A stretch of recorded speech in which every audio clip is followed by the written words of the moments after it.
এই গরম থেকে বাঁচতে অনেকেই ভ্রমণের উদ্দেশ্যে শীতল আবহাওয়ার খোঁজে ছুটে চলেছেন পাহাড়ি ডেস্টিনেশনগুলিতে। তবে এবার আপনাদের নিয়ে যাব জঙ্গল সংলগ্ন ডুয়ার্সের একটি ছোট্ট গ্রামে, যার নাম তুরিবাড়ি। তুরিবাড়ি গ্রামে খুব কম সংখ্যক জনবসতি রয়েছে প্রায় ৩০০টির বেশি বাড়ি। ওলদাবাড়ি গ্রাম পঞ্চায়েতের মধ্যেই পড়ছে এই তুরিবাড়ি গ্রাম। ডুয়ার্স মানেই সবার প্রথম মাথায় আসে জলদাপাড়া অভয়ারণ্যের কথা। এরপরেই পর্যটকরা যেখানে ঘুরতে যান তা হলো গরুমারা ও চিলাপতা। তুরিবাড়ির কথা হয়তো অনেকের কাছেই অজানা।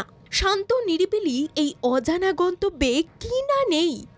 দূরের সবুজ ঘন জঙ্গলে ঢাকা পাহাড়, বিস্তীর্ণ নীল আকাশের নিচে চা বাগানের বাগিচা, নানা ধরনের ফুলে ভরা এই তুরিবাড়িতে থাকার জন্য রয়েছে অতীব সুন্দর একটি রিসর্ট, যার নাম তুরিবাড়ি লেজার পয়েন্ট। এই রিসর্টের ভিউ পয়েন্ট থেকে আপনি দেখতে পারবেন দূরের মেঘে ঢাকা জঙ্গলে ঘেরা পাহাড়, যা দেখে আপনার মনে হবে সারাদিন এই ভিউ পয়েন্ট থেকে হাতে চায়ের কাপ ও পকোড়া নিয়ে দেখতে থাকবেন দূরে ঢেউ খেলানো পাহাড়গুলি।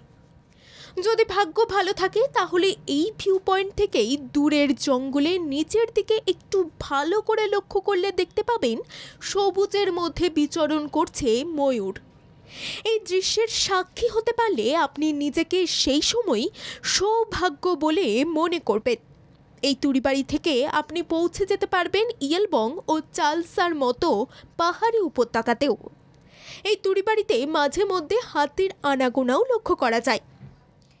এই অন্যরকম ডুয়ার্সে যেতে হলে আপনাকে ট্রেনে করে প্রথমে আসতে হবে নিউ জলপাইগুড়ি। তারপর সেখান থেকে গাড়ি ভাড়া করে পৌঁছে যেতে পারবেন এই অজানা গন্তব্যে।